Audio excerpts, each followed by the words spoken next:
Imagine this. What if you could have a literal, back-and-forth dialogue with the divine?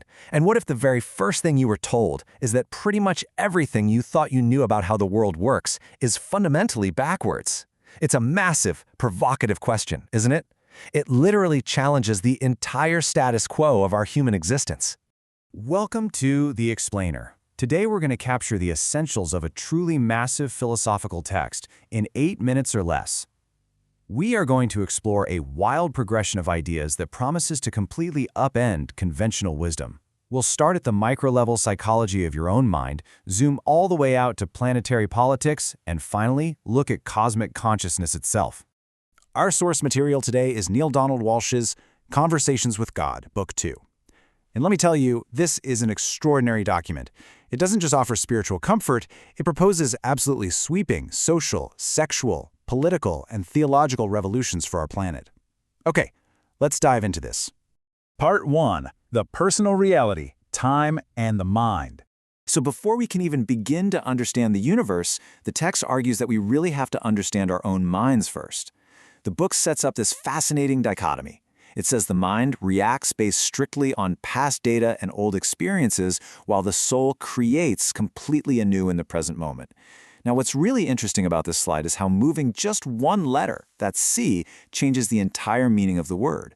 And by extension, it changes your whole approach to life. When you perceive things clearly in the moment, you shift from being reactive to being creative. But to truly be creative, the text posits that we have to rethink time entirely. We're so conditioned to view time as this horizontal timeline running from left to right, but the author introduces the concept of the vertical spindle of time. It's kind of like a giant spindle with sheets of paper stacked right on top of each other.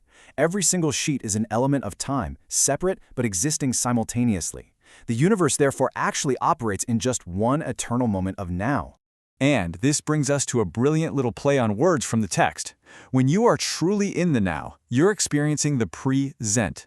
The book explains that every moment is literally a gift present to you by the divine.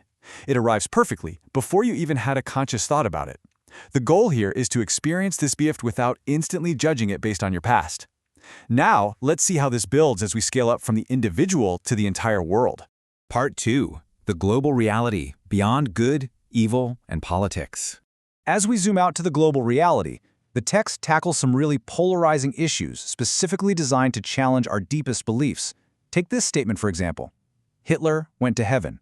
Now, this is arguably one of the most controversial statements in the entire book, but rather than taking a stance on it, let's look at how the text uses this claim as a doorway to explain its broader philosophical architecture.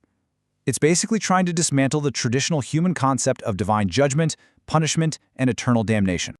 So, the absolutely crucial point here is understanding the difference between two distinct realms described in the text. In the realm of the absolute, which is the divine realm, there is no time, there are zero consequences, and the core reality is pure oneness and love. Therefore, the concept of evil just simply does not exist there.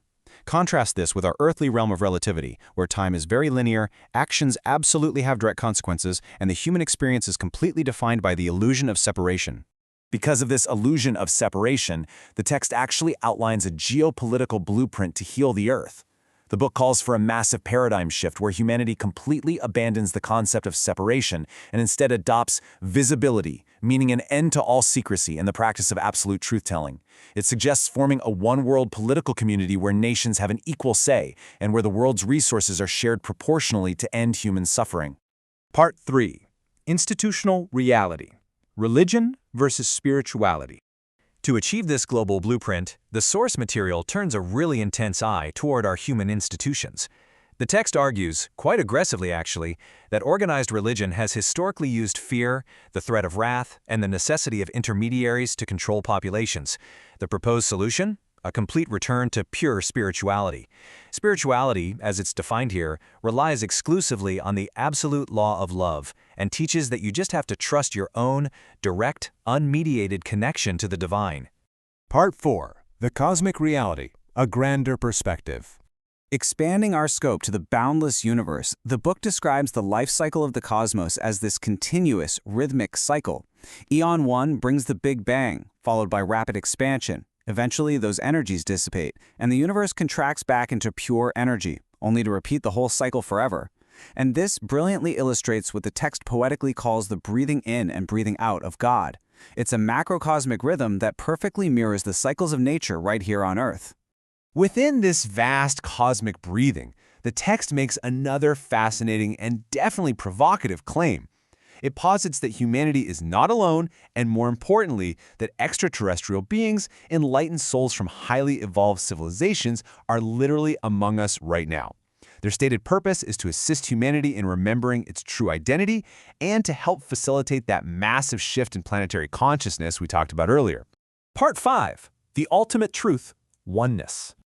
We have traveled from the deep internal workings of the human mind all the way to the vast expanse of contracting universes.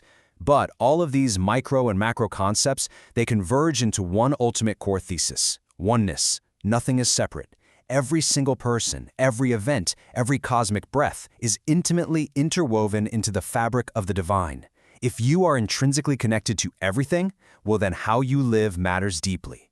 The text challenges the reader to make of your life a gift. It asks you to be a living, breathing example of love and unity in your daily life, because by being a gift to others, you're ultimately being a gift to yourself. So we return to the precipice of our understanding. From redefining time to reimagining global politics and our place in the cosmos, the source material asks a final, incredibly provocative question: will you embrace the paradigm shift? If you enjoyed this, subscribe to In 8 Minutes and never miss what matters.